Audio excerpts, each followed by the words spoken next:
Today is January 3rd, 2021. Welcome to Native Calgarian. Oki, Naganago, Meko Chase, Chestoko Maki. My name is Red Thunder Woman. My English name is Michelle Robinson, and I use she and her pronouns. Native Calgarian is being recorded on the lands of the Niitsitapi, which is the Blackfoot Confederacy. The Blackfoot south of the imposed U.S.-Canadian border are the Blackfeet. North of the border are the Siksika, Gunai, and Bagani of the Confederacy. These lands are Treaty 7, signed September 22, 1877, with signatures that include the Blackfoot Confederacy, Wesley, Chiniki, and Bearspaw nations of the Stoney Nations, and the Dene from Tsuut'ina Nation. I acknowledge all First Nation, Métis, Inuit, status and non-status across Turtle Island as the keepers of these lands. All non-Indigenous are treaty partners with the government signing on your behalf. I honor the Blackfoot as the elders and members have been kind to me on my Red Road journey. Elder Red Crane taught me how to pronounce my spirit name. I was born here in Calgary, or in Blackfoot Mokinstis, as Michelle Elliott, another English name which has afforded me privilege in an English colonial world. My mother is Northern Slavey Dene or Satu Dene, but my Indian Act imposed status card by the Canadian government says Yellowknives Dene. My father is so Canadian. I am a daughter of the Mayflower and a daughter of the American Revolution while having an Indian Act imposed status card. My Dene lineage roots me in the land of the Hare people, also called the Great Bear Lake people in Treaty 11. I'm a native to Turtle Island, and my Dene nation is a visitor to this area of Clincho Tine Intahe in Satu Dene, meaning Many Horse Town, named after the Calgary Stampede. Land acknowledgements are critical for creating a safer space for Indigenous, as well as honoring the host as the guest and acknowledging your role as a treaty partner. My humblest apologies to Blackfoot elders and language keepers as I try to learn proper pronunciation. Any mistakes or misinterpretations would be on me. I also encourage questions so that misunderstandings from especially non-Indigenous can be cleared up as soon as possible.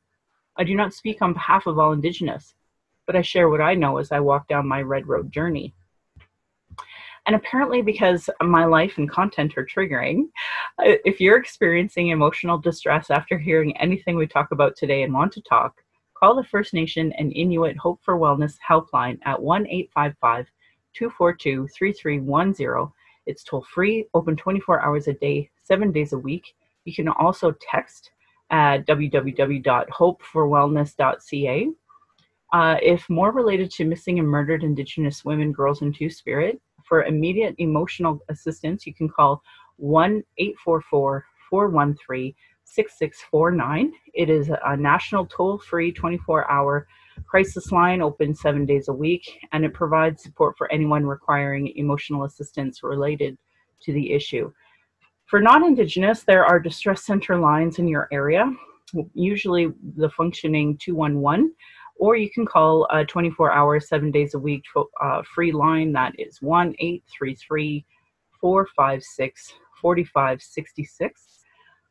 My Patreon account is Native Calgarian, where you can pledge and support. I want to say thank you to my previous donors for showing your support. If you value listening or you're watching and you can afford to give, thank you. To those that cannot afford to give, I'd love to hear from you at nativeyyc@gmail.com, where you can send in your comments or your questions. I also have a YouTube channel where you can subscribe, or you can go to nativecalgarian.com for the latest podcast, and you can go to my social media and find most of the pin posts there. So this is the first episode on the colonial calendar of 2021, and what a hot mess of a year it has been.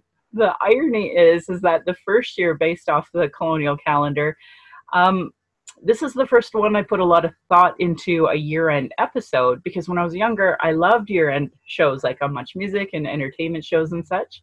So I did want to talk about some highlights. First and foremost, to me, this is a personal diary, but when I am able to host a guest, that's actually a huge, big deal for me. So to start off, in January 17th, we had Shannon Foster from Australia, making her my first international guest ever. Shannon is a saltwater knowledge keeper, educator, artist, feminist, and PhD candidate at the University of Technology of Sydney in Australia. we were really lucky to have her come onto the show and talk about fires and Indigenous ways of knowing and knowledge. Because I know it's a long time ago, but a year ago, Australia was on fire. And the original people, they have knowledge about how to prevent fires, or at least how to reduce the spread.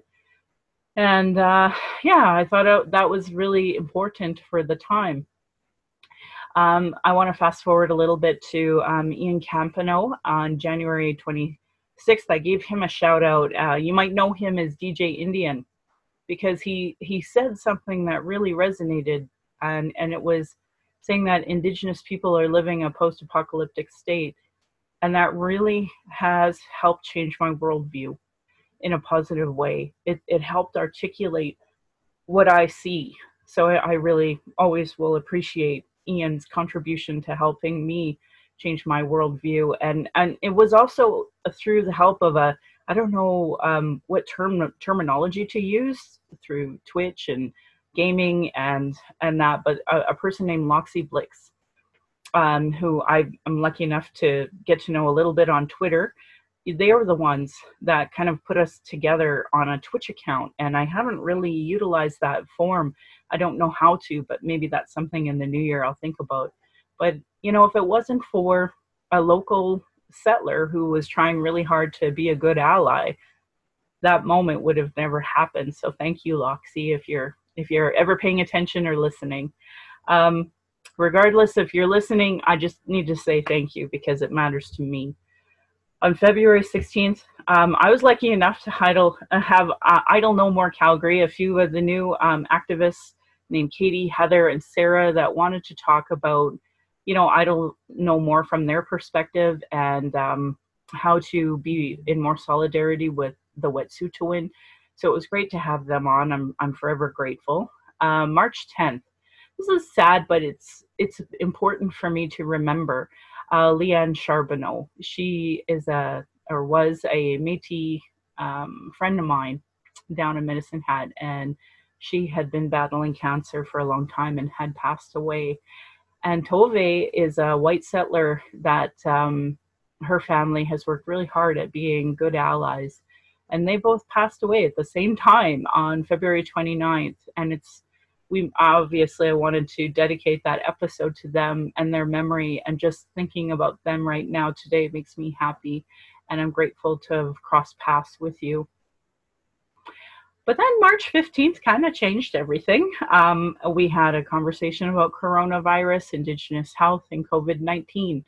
If you're playing bingo, this would be your first time you've heard me say that word, and I'm going to try not to focus too much on this for the entire episode, because I think we all need a break from that.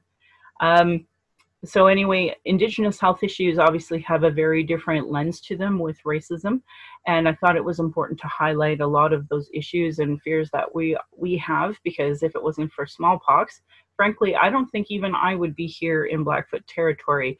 So thanks to germ warfare, we're here and trying to figure out what treaty relationships really mean when we don't even really acknowledge, you know, what smallpox did to the Blackfoot population. March 22nd, that was kind of a key moment, because Dr. Dina Henshaw was just being introduced to Alberta. But for my husband and I, we grew up with Dina, so it was a fun episode to just do a tribute and talk about what it was like growing up with her. I'd love to have her on the show. Obviously, since the pandemic, she has been unable to do any type of media because of the importance of her role. But maybe one day I'll have her on when she's no longer the chief medical officer. We'll see if she agrees to something like that. That said, later in the year, I did end up blocking one of her relatives because of racism, but you know, that's another conversation.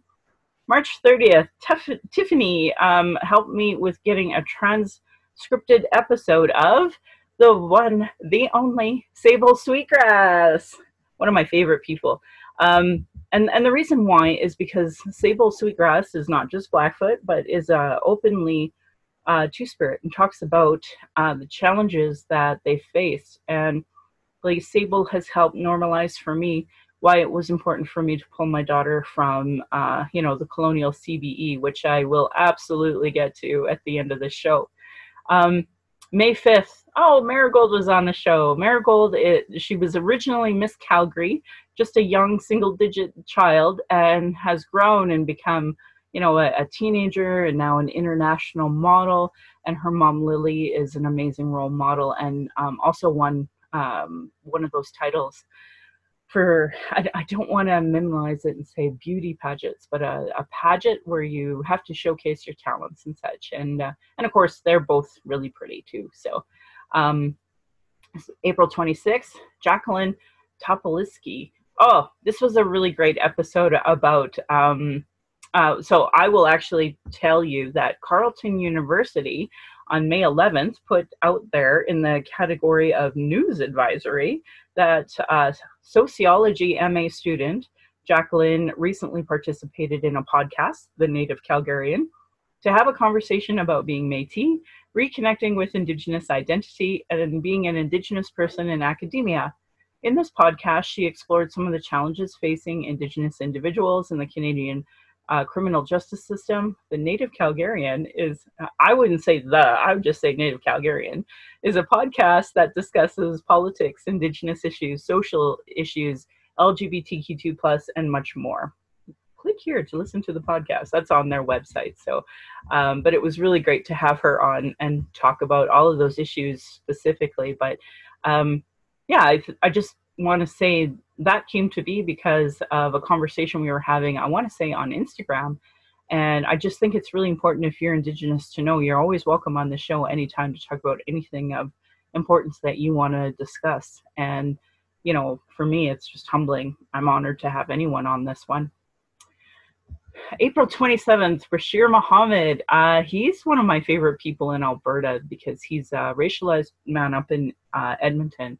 And we talked about the Cargill plant and the migrant worker rights issues that we have here in Alberta. I really think that was an important episode. We called it an emergency episode because it was necessary with all of the migrant workers that were contracting COVID-19 at the time. But the systemic racism that blames the victims, and what pissed me off the most about that is, by blaming the victim, it shows you don't understand, settler colonial relations. They don't understand that there's still like 2-3 tiers of, human being in what we call Canada today, because migrant rights don't have the same rights. They do have systemic barriers. And for folks to be so oblivious to that after what Harper did and Jason Kenney did federally and then provincially, I can't wrap my brain around it. But it shows me you're racist. That's what it shows me. So it was a real honor to have Bashir Muhammad on the show to talk about the intricacies of these issues. On May 1st, this was such a blessing to have Jesse Wendt come on my show. For those who don't understand the gravity of who this man is, he's an Ojibwe from Serpent River First Nation, an arts journalist and a chairperson of the Canada Council for the Arts. Basically anything of importance in arts, this is a guy you follow. I follow him with a great amount of admiration, and I think that for him to take the time to be on my show was beyond a blessing. I got to talk to Jesse. So if you didn't catch that episode, go listen to him and you can hear, his institutional knowledge that he has of Canadian arts in general. And obviously some jokes and laughs as well. May 10th was a needed conversation about banning conversion therapy. I didn't technically have a guest yet, but I thought it was a really important episode to highlight for those who don't understand to this day. Today, while I talk about reconciliation and all of the hurt and pain Christian colonialism has imposed on Indigenous people, they still do this work against the LGBTQ2+ community by having conversion therapy. And it's an awful term because it's not real therapy, it's just trauma. It's like conversion trauma. And, it's open and happening in my city. And today, everybody's happily applauding the TNC by partnering with an actual church group that still does conversion therapy. So these are really problematic issues, and I don't know why it's not on the radar of everybody, but I guess today, right now, Twitter is losing it because the UCP went on vacation for Christmas, and during COVID-19, when they're telling everybody else to stay home, it's coming out that they not just not stayed home, but went on vacation while people are like dying. And, you can't even go see people in the hospital. We were all told to stay home for Christmas. We made the hard decision to stay home. And here are these jerks going around the world. One went to UK, and today we have a new strain of COVID-19 that they don't know anything about, and this jerk face went there for a vacation and came back here, and there's no barriers or nothing. So it's really, really annoying. Let's just say that, where we're at with this whole conversion therapy and the lack of understanding. Like, how do I gap people who, like, it took that for people to be upset, not conversion therapy and the harm that they, and the trauma they actually inflict on the LGBTQ2+. Whatever. I live in a different reality, and that's why I have this podcast. May 24th, I was lucky enough to have Judy, Elle, and Lisa on, and we talked about Indigenous issues from a Calgary perspective. Elle, Lisa, more of a youth voice as well. Judy, she had done some books that done a book that she had published, and we were encouraging folks to listen to that as well. May 29th, I was lucky enough to have Josh from Chestermere.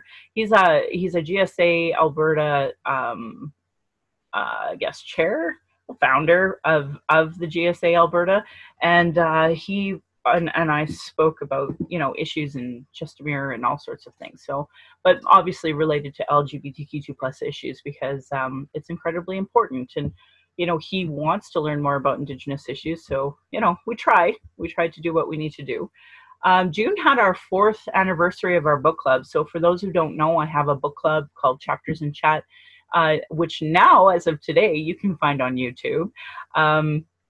And only because I apparently forgot to, tell my husband to upload it. That one's not on my podcast, but it is in YouTube.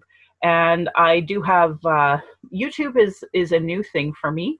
Did I already miss that I had Heather on here? I know Heather was one of my first Zoom and I guess YouTube type interviewers, because this was new to me. We all did the industry term of pivot. Now that we couldn't be together, we had to socially distance. So I learned how to do Zoom, started an account, and all that nice jazz. So we're just kind of doing a transition of trying to get all of the podcasts and YouTube's kind of linked. But as of today, everything is going really good. So that's good. June 13th, Chad Cowie. So Chad Cowie is, I would say, one of my best friends. He's a PhD candidate, and he talks about settler Indigenous relations. And it's just great having him on my show, because it's somebody I can have a conversation with that understands most of the time. And I'm sure if you are a regular listener, you hear me meeting people at their level of understanding Indigenous Canadian relations. With Chad and I, like, obviously we have a very different perspective together, and it's just so refreshing and needed. He literally is my self-care, because he sees Canada for what it is, which is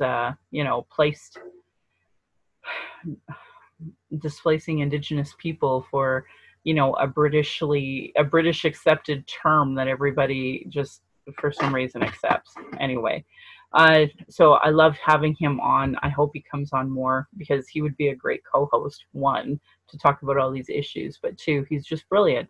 And yeah, so June 20th, I had a great conversation with Aziz Friedman about the petition that he started.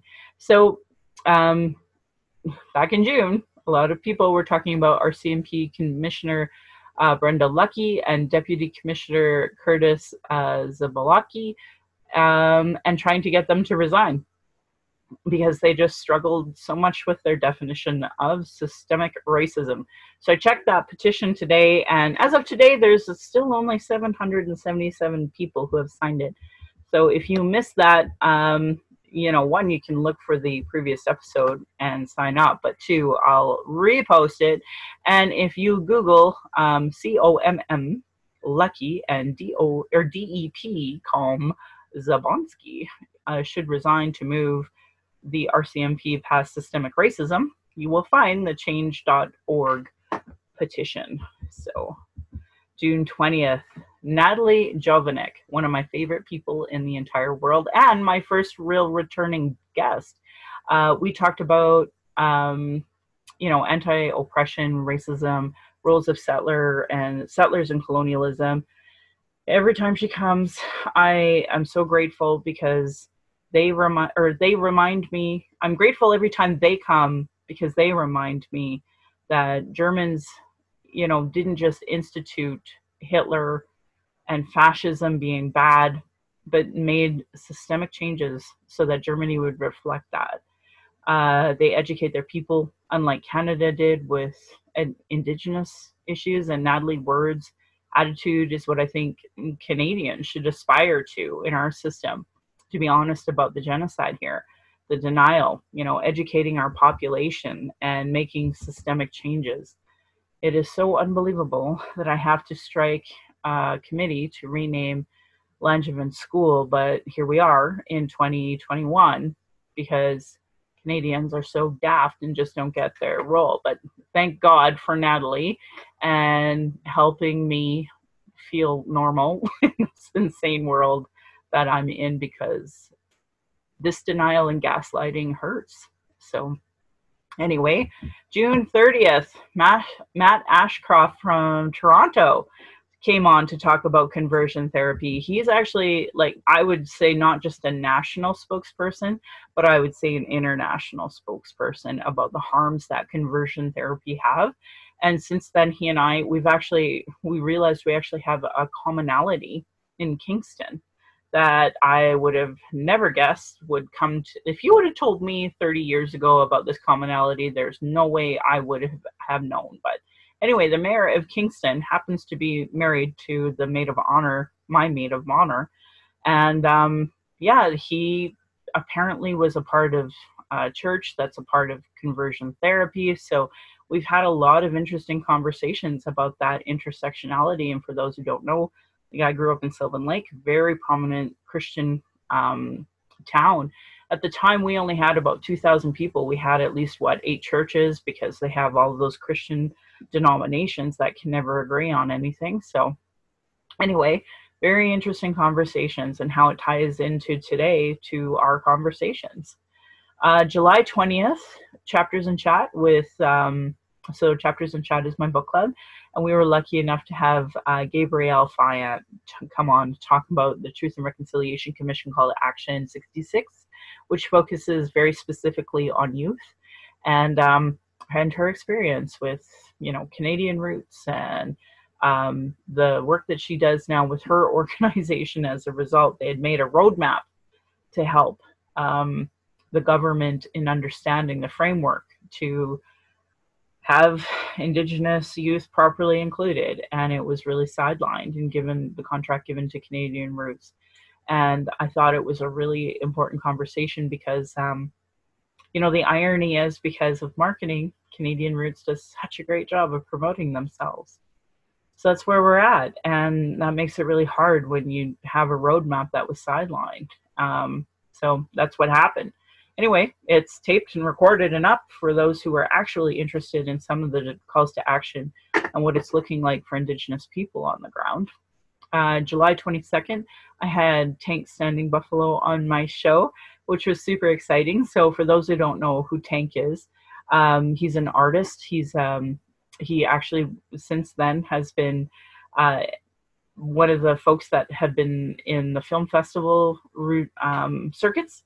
I didn't really understand this world that until the last 6 months. It's been a real honor and blessing to get to know Tank and get to know Christine Cook from Chaos. I'd love to have her on my show one day and talk about all the initiatives that have happened as a result of her work. And anyway, so with Tank, he does short animated films.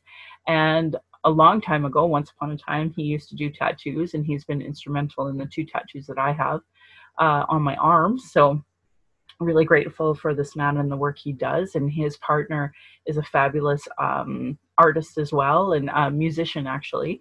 And I hope you got a chance to check it out. I'd love to hear what you thought of the show. In July, we celebrated over 100 episodes. I've included cultural safety training, cultural first aid, in order to create a safer space for Indigenous people of color, those with disabilities, and LGBTQ2+ to speak. And I think it's really important to acknowledge that, given how many resources, the same resources in some cases, but other ones as well in the different episodes. So I'm really proud of that, because I know I've given free cultural training, and I can at least name at least 100 times I've done it. So, August was August was really painful for me personally, but that's not about what's going to be on the show.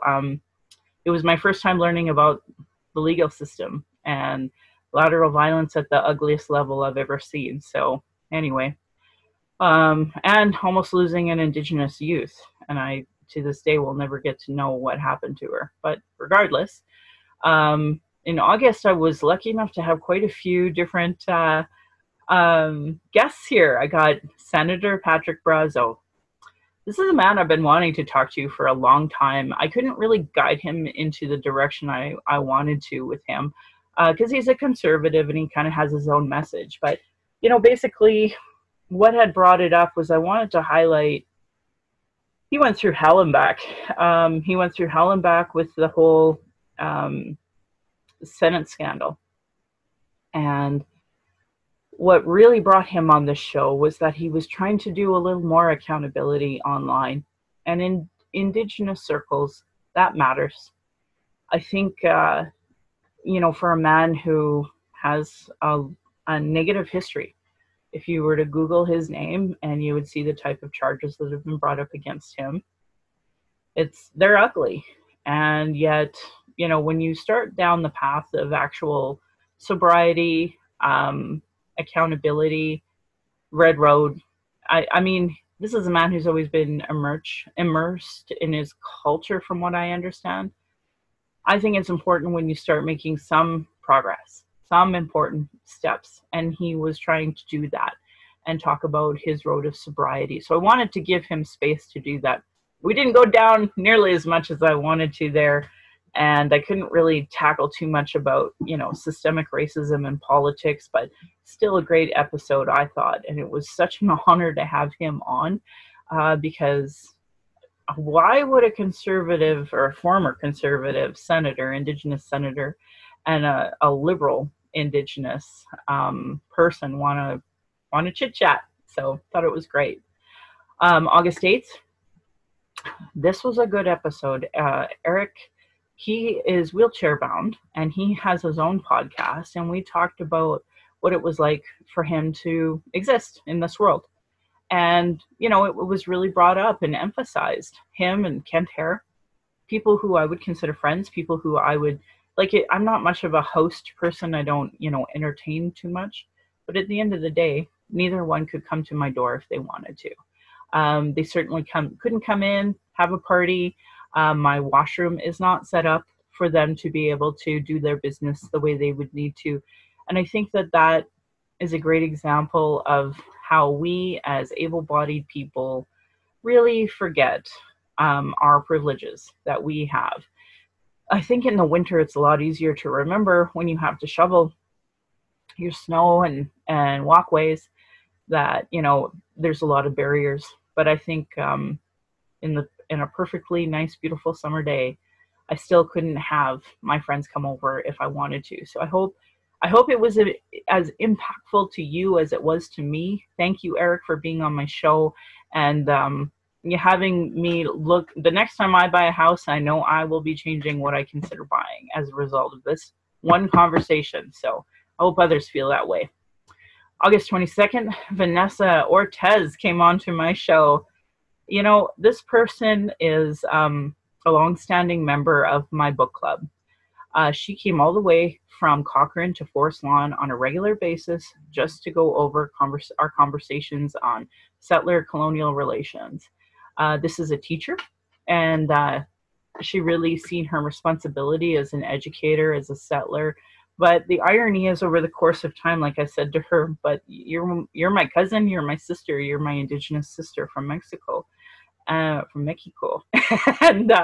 her and her daughter. This is not funny. Experienced a really awful incident, and expressed it at my book club, and I was really grateful and proud of her daughter. So over the course of time, this year especially, Vanessa felt that she had to organize Black Lives Matter rallies and anti-racism rallies in Cochrane, and did. And I can't believe she shut down Main Street, and we marched on Main Street.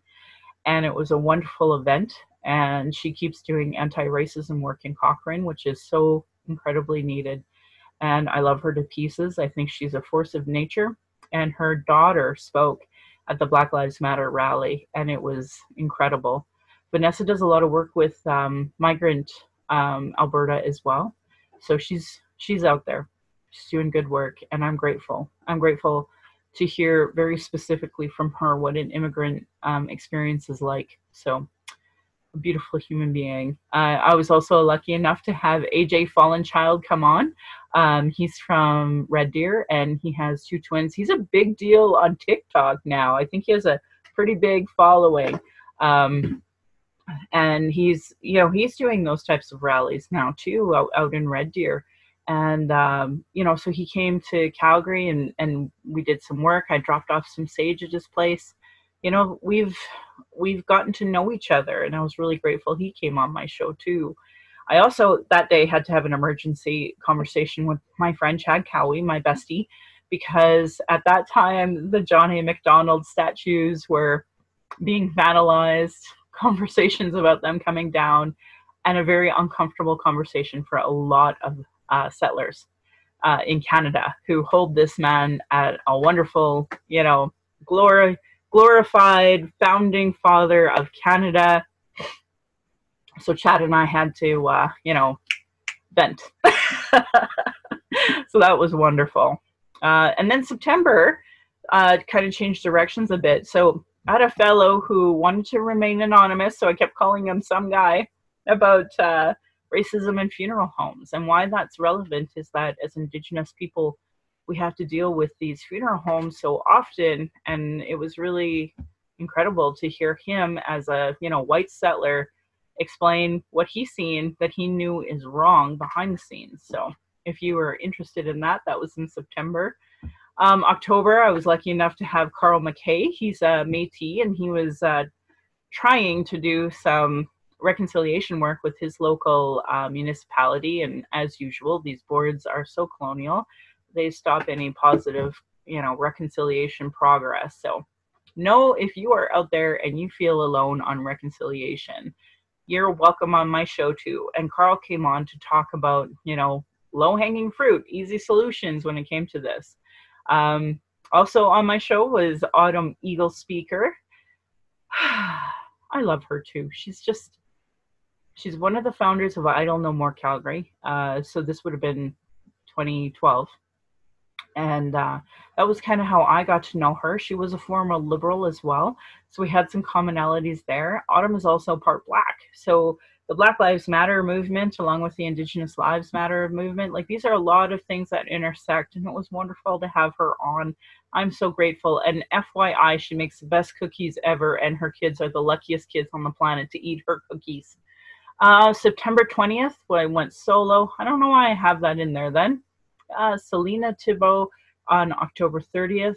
This is a wonderful woman who survived domestic violence. She spoke a lot about her experience, but she also talked about what it's like to be in Canada and have partially Black kids, to be Indigenous, to deal with 60 scoop, to deal with liver transplant.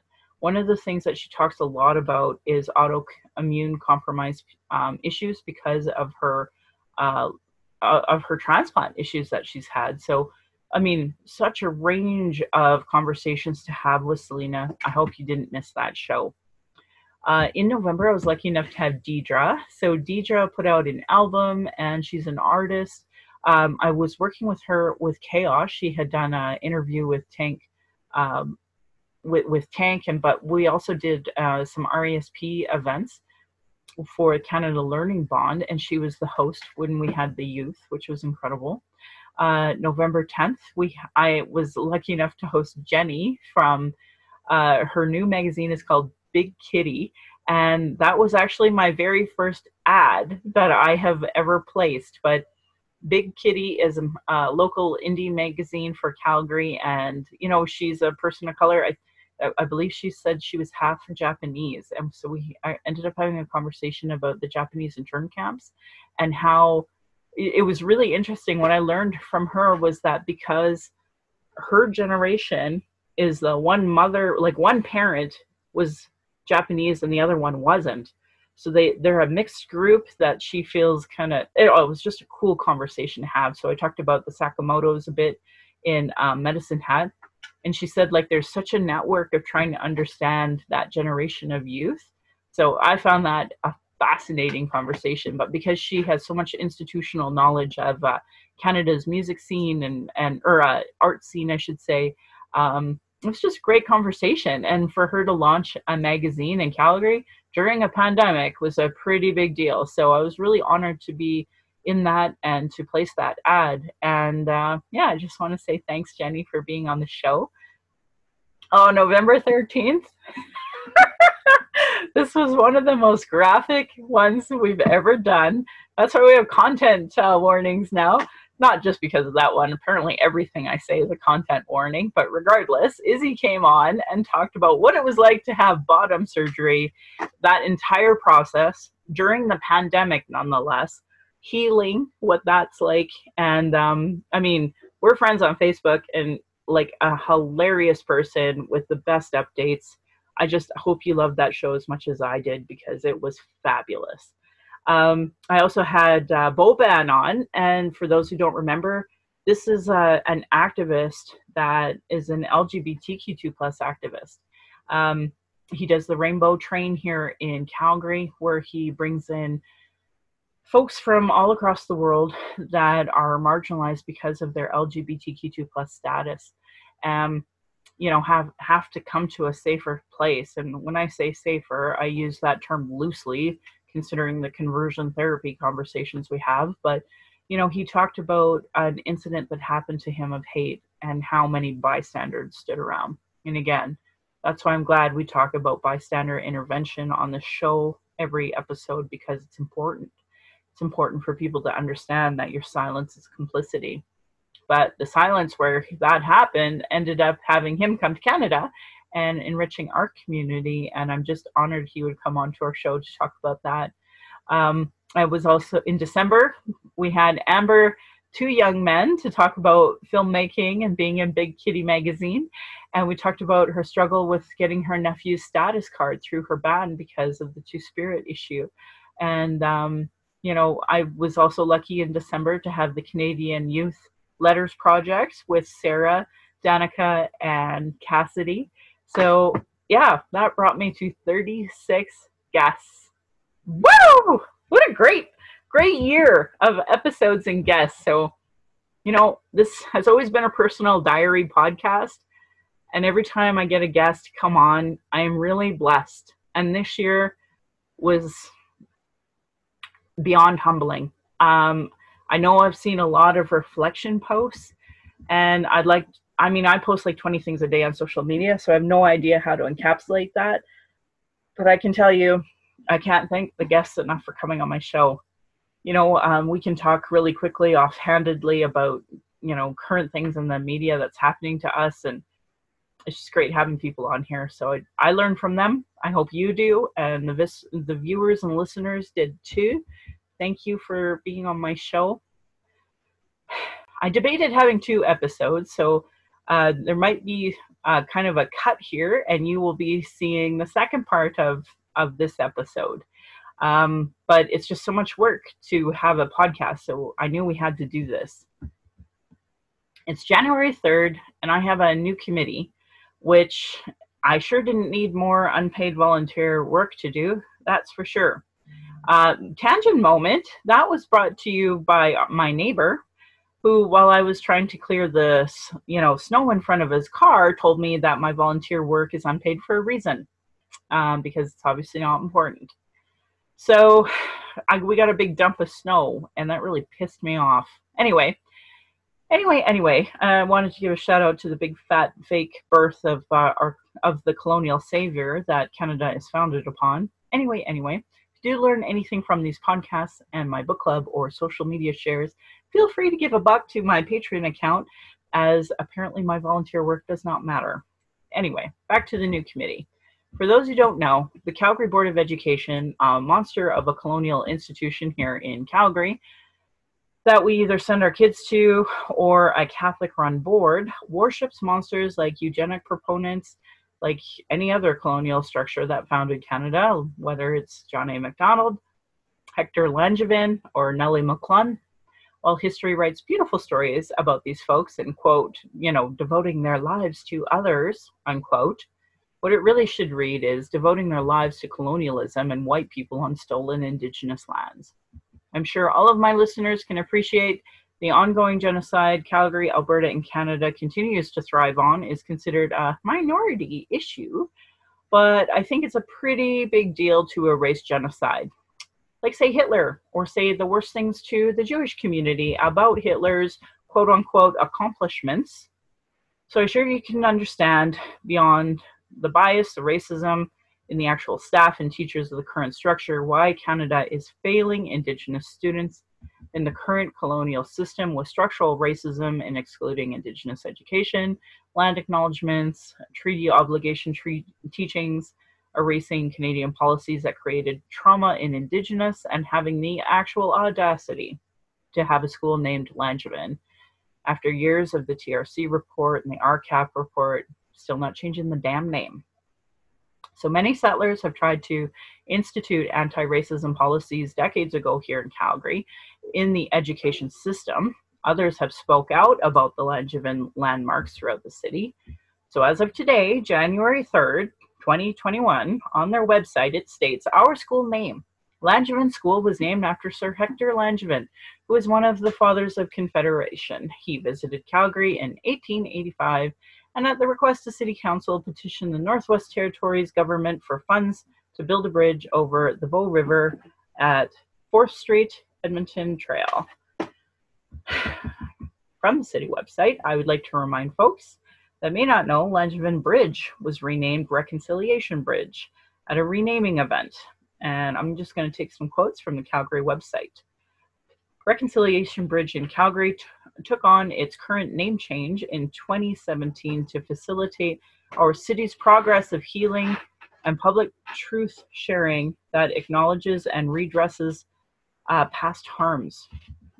While the name change occurred in 2017, an official naming event took place on May 26, 2018. Calgarians gathered at the south and north sides parts of the bridge to mark the event.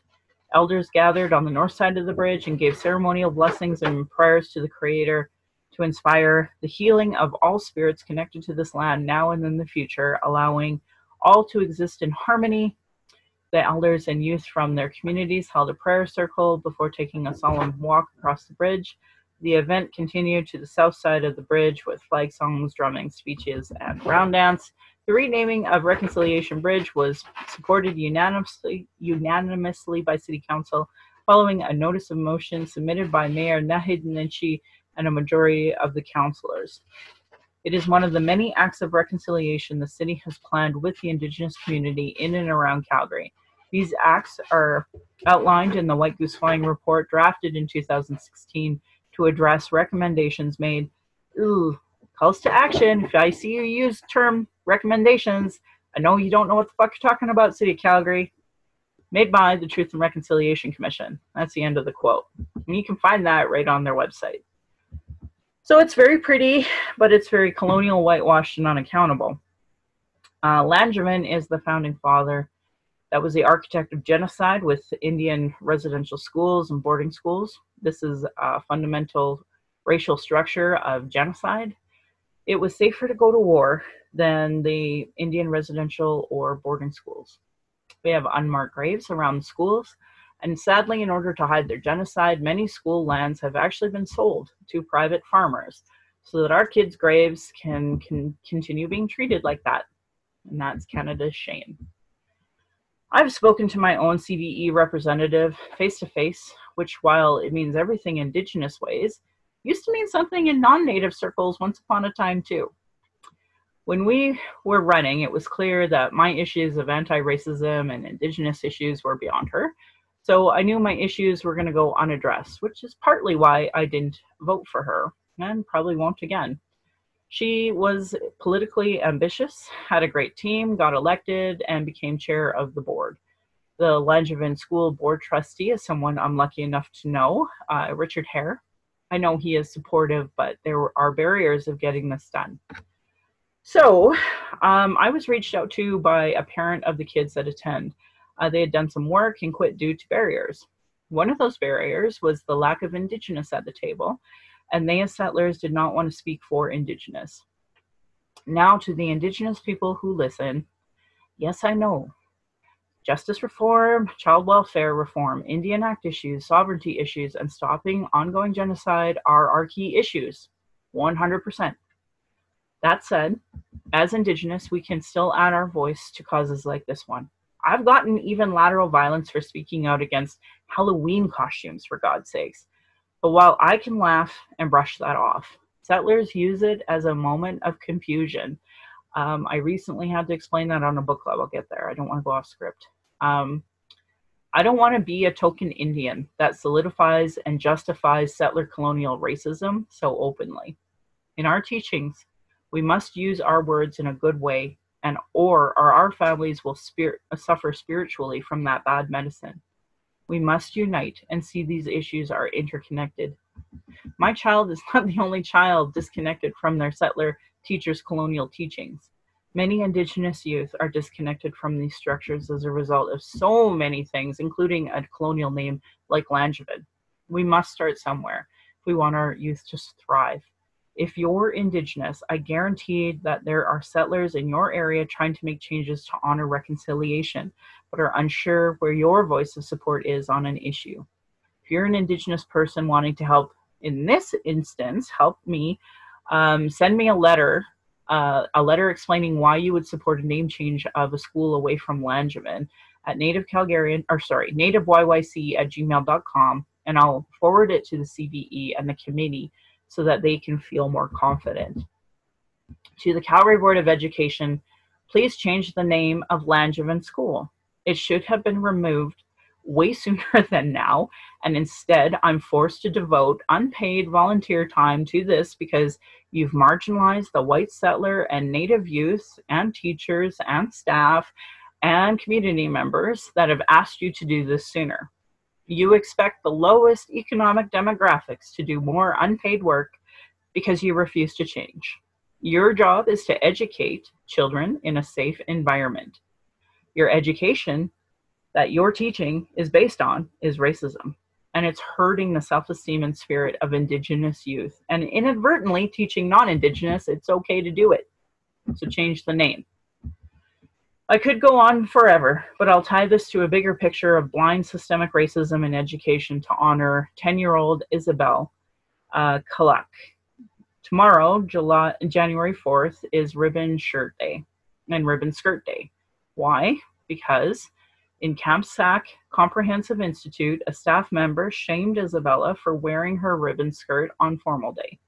From CTV's coverage, Isabella's parents said that they were hurt by the incident, adding that they are extremely proud of their Indigenous heritage and culture. We noticed that she was really sad and not being herself, and it was later in the evening that she finally opened up and told what happened. And it broke my heart, said Lana, her mom. We want to be involved in reconciliation and resolving these long-standing racial issues in our schools, in our hospitals, and our police forces. It is something everyone needs to work on, and they need to start right now, says Chris, Isabella's father. So I want to say thank you to CTV for that coverage. And to Isabella, I'm sorry this happened. I wish I could do more to change the system to stop ignorance from hurting your spirit. I know you and your family have taken your power back, and I'm proud of you to support you and this work. And I will be wearing my ribbon skirt tomorrow in solidarity. I will post a picture and I will tag you, and I hope other people do as well. And I want to say thank you for using this as a teaching tool. My 13-year-old daughter was not safe in her schools when it talked about Two-Spirit issues, Indigenous issues. She was marginalized by the very committee that was to come in to teach about Indigenous issues. I don't know what to say about that. She ended up making a beautiful ribbon skirt, and thanks to a friend that did most of the teachings, and then I helped her finish it up. I've been taught many cool things about ribbon skirts. I could probably do a whole episode. But to you and your parents, you are welcome on my show anytime to talk about this or to talk about whatever you want to talk about. And I would be honored to have you on my show. So I just want you to know how grateful I am that you put that out there, and to Chris or Isabella's father, that you made it very clear. Everyone needs to work on this, and they need to start right now. They needed to start yesterday. So I am proud that this podcast has given solutions and included cultural safety training or cultural first aid in almost every single episode to create a safer space for Indigenous people of color, those with a disability, and LGBTQ2+ to speak. So I wanted to give a shout out to a lot of the resources that I've been talking about, very specifically to herettohelp.bc.ca for your What is Cultural Safety and Why I Should Care About It link. The authors, of course, are Indigenous: Cheryl Ward, Chelsea Branch, and Alicia Fridkin. So Cheryl Ward is Indigenous, an educator, curriculum writer, and has worked on several Indigenous cultural safety projects. Cheryl developed, I don't know how to say this, Indigenous Cultural Safety Training Program with the Provincial Health Services Authority, where she is currently the interim director of Indigenous Health and provincial lead for the program. Cheryl studies Indigenous specific racism at Simon Fraser University.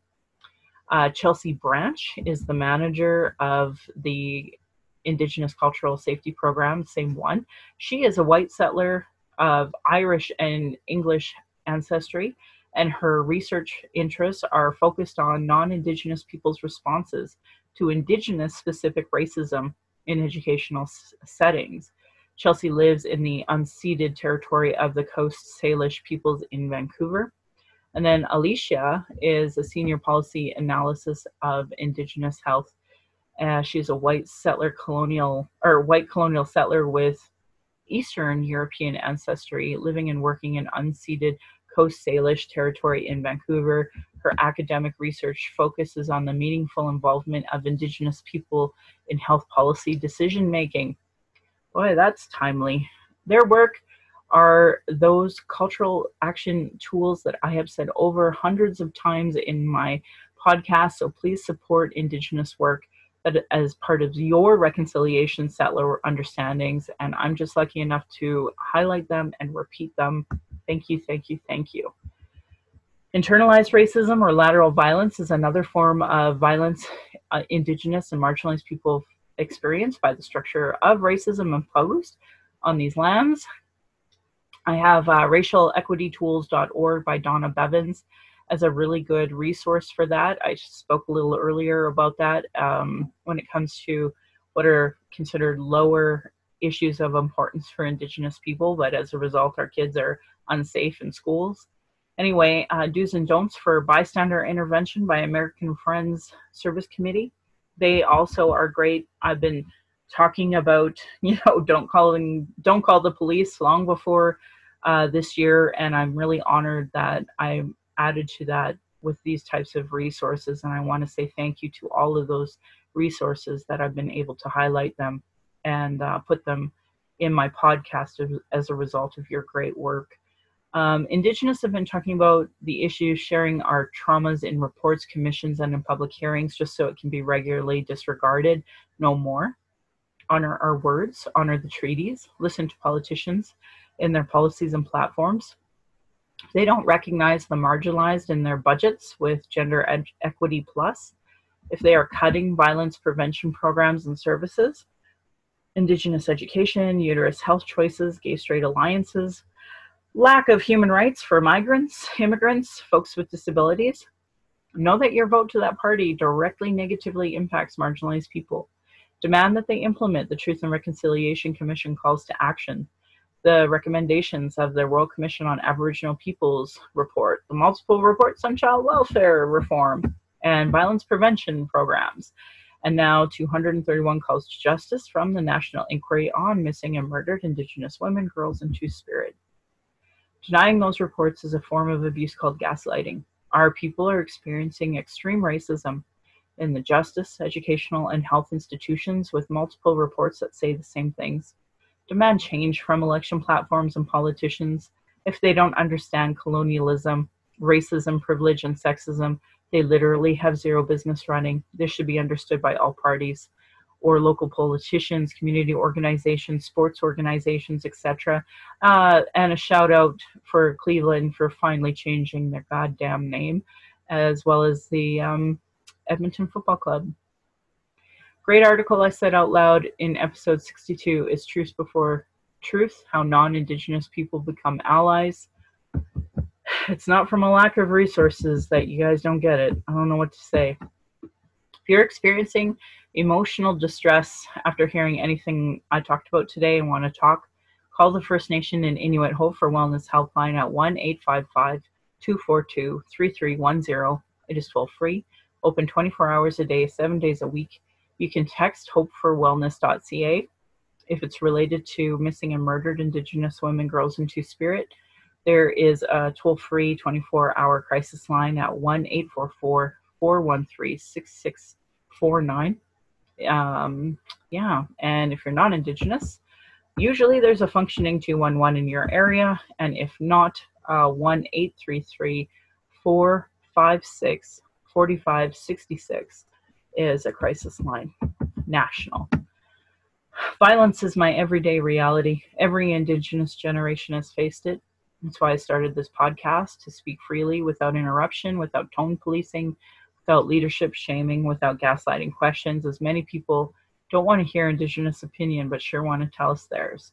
Usually by people who know nothing about colonialism or the constant surveillance of our protests, our vigils, our rights, typical microaggressions. And then there's the people dealing with internalized racism, who are gatekeepers and survive off the status quo. And people who are so in their trauma, they stop people from doing the work and deplete personal resources. Internal and external racism is an everyday reality for Indigenous people. It is sad I needed a podcast for a boundary to be heard, but here we are. I want to say thank you to my ancestors, my granny, my mom, of what strength looks like through your example. I want to thank my dad for teaching me to be strong and blunt, my stepmom for showing me what proud culture is through her Austrian family and roots, and stepping up and teaching me to be a proud Calgarian. It is through her I am a second-generation proud Calgarian.